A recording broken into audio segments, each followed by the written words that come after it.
The story opens with a distressed woman cradling an unusually large newborn, whom she names Cootie, which is ridiculous. Everyone knows they can't get cooties until they're at least 5. She brings him home, wrapped in a blanket to hide him from the outside world. It's evident that there's some mystery surrounding the baby, but we don't know about it yet. As the years pass, we watch Cootie grow at a rapid pace in both size and strength. This causes him to unintentionally break down the doors as he moves around. Although he is loved and well taken care of by his aunts and uncle, they keep him indoors and forbid him from going outside. He watches the other neighborhood kids playing outdoors, while he spends most of his time reading his favorite comic book, The Hero. Cut to 19 years later, Cootie has grown to become 13 feet tall. Since he no longer fits inside his family home, his caring aunt and uncle build a new, larger house where he can freely move about. One day, while watching TV, he comes across a tempting advertisement for burgers from a fast food chain called Bing Bang Burger. Despite his curiosity to try them, his uncle insists that they're harmful. Turns out the Guardians still maintain strict control over Cootie's activities and confine him within the yard. They are concerned for his safety and fear the potential dangers of the outside world. As a result, Cootie spends his days indoors, working out, playing video games, and watching movies. One night, he sneaks out of his home for the very first time, cleverly disguised as a bush. As he cautiously explores his surroundings, he stumbles upon a group of kids his own age hanging out nearby. Suddenly, a boy named Felix sees something unusual moving in the bushes. Initially, he thinks he's just high. That bush has legs, man. But he soon realizes that the bush is actually a giant in disguise. With this, the word of the hidden giant spreads like wildfire throughout the town. The neighborhood kids then give Cootie the nickname Twomp Monster and even make t-shirts with the same name. A few days later, Felix and his friends Jones and Scat catch sight of Cootie from outside the fence. Surprisingly, he calls them inside, and as they hang out, they are amazed by his strength and talent. The group then invites Cootie to show him the outside world, but he recalls how his aunt and uncle have strictly prohibited him from doing so. Nevertheless, he boldly declares, I'm a Virgo, and Virgos love adventure. That evening, Cootie's new friends take him on a drive and introduce him to the joys of car cruising and subwoofers. Cootie, in turn, enjoys every moment of his freedom and these new experiences. But with this much weight in the car, that shitty bass system may fall right out the back. Upon returning home, he is met with the disapproving glares of his aunt and uncle. Apparently, they had stumbled upon his car stunt video online. In response, Cootie argues that they have kept him from everything that the world has to offer. His aunt then reveals a series of articles about the tragic fates of giants who mysteriously died and were inhumanely exploited for display. It turns out that throughout history, there has been one such individual in every generation, yet society has always rejected them. Yeah, well, society wasn't rejecting me when I was doing donuts in the lot and hitting blunts, Aunt.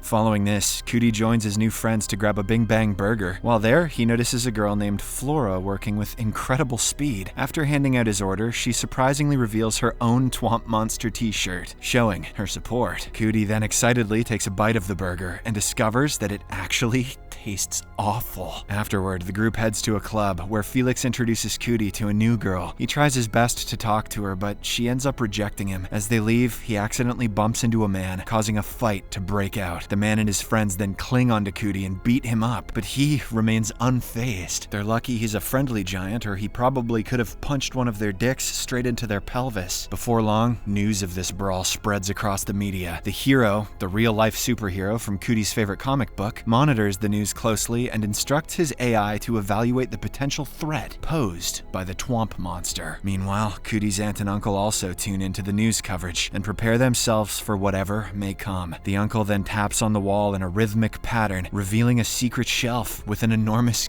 gun hidden within. Following this, Cootie stops by Bing Bang Burger again, and Flora is delighted to see him. Are you here to see me? Sure as hell not here to see those crap-ass burgers. Later, he heads over to Scat's house to hang out with his friends. As they talk, he confesses that he's interested in her, but also wants to take things slow and get to know her better. However, Jones scoffs at him and reminds him that he barely knows Flora. She also suggests that jumping into a relationship would be a dumb decision, considering his limited experience in the outside world. Besides, if they get to third base, she might die. Instead, she advises him to keep things light and casual, rather than rushing into a serious commitment. Shortly after, Cootie mentions that he's run out of cash, so he can't go to Bing Bang Burger to see Flora Flora. Felix immediately mocks him and questions how he plans to have a girlfriend if he can't even afford a burger. A shitty burger. But Jones jumps in and reassures Cootie that staying true to himself is far more valuable than money, especially when it comes to matters of the heart. Afterward, Cootie approaches his aunt to ask for money, but his plan backfires as she becomes furious upon learning that he has been sneaking out of the house. Both his aunt and uncle refuse to lend him any more money and insist that he earn his own income instead. This leaves him feeling frustrated, and he realizes that he must now find a way to support himself if he hopes to make a move on Flora. Later that night, Cootie, Felix, and Scat drive to a grocery store to pick up some snacks and liquor. As they reach the checkout counter, all three of them realize that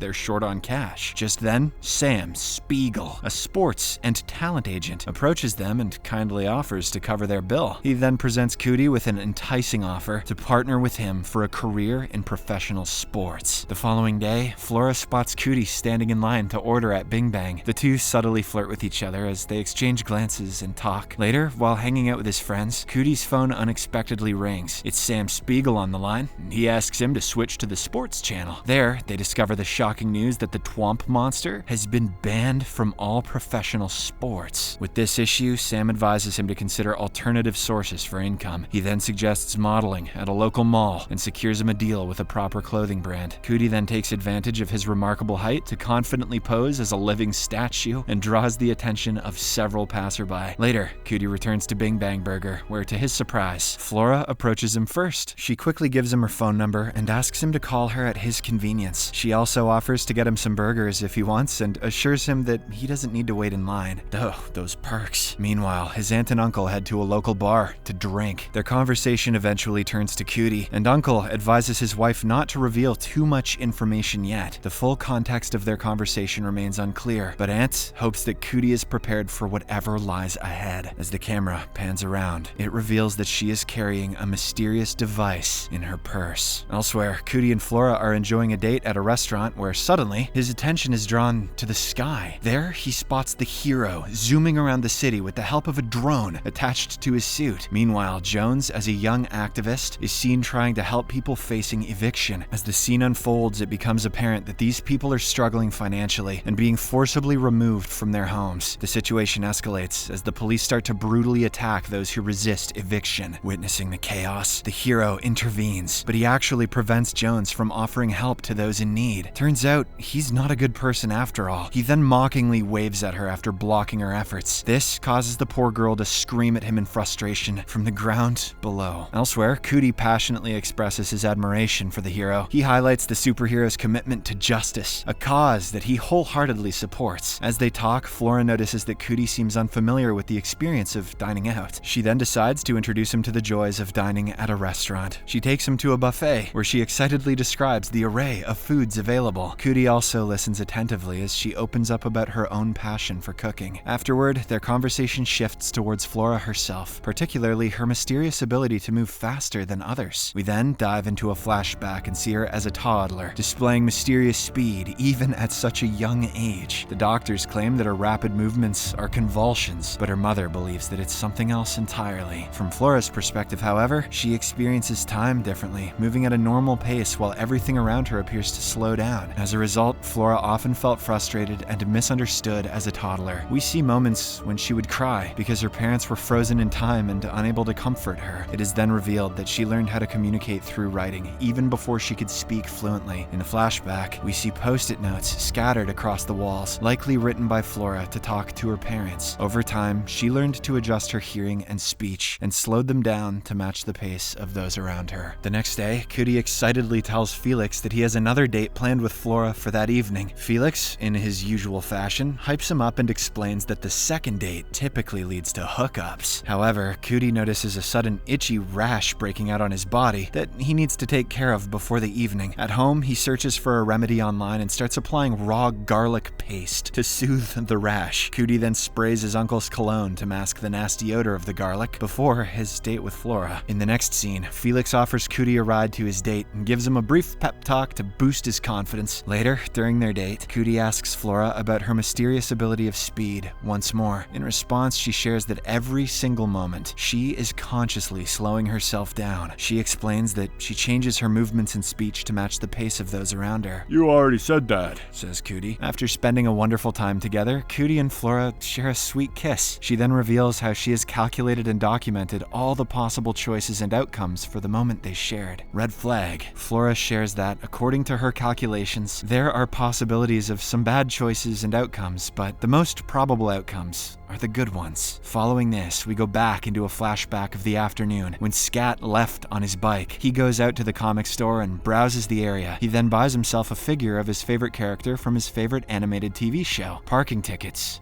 Sounds horrible. Later on, he gets on his bike to get back home, but suddenly falls off while trying to pull off a stunt. Scat finds that a glass shard has been impaled in his stomach, although he's not bleeding. His phone also drops and breaks down in the process, leaving him unable to ask for any help. Despite his injuries, he somehow arrives at the Crown Hospital on foot. Scat requests for help at the emergency facility, but the receptionist asks for his insurance and claims that the hospital only takes people with health insurance, unless it's life-threatening. She rejects him entirely and explains that she can't take him unless his wounds are actively bleeding. A seriously wounded Scat is then dragged out of the emergency facility, only because his injuries don't seem life-threatening. He walks over to a bus stop and asks for a passerby to use their phone. However, he soon realizes that he doesn't remember anyone's number. He also notices that blood has started dripping from the wound, making him panic. After a while, Felix coincidentally passes by the same street and spots Scat in a critical state. Panicked, he immediately carries him and rushes him to the hospital in his car for treatment. But before they can get to the emergency facility, Scat starts to fall weak. He eventually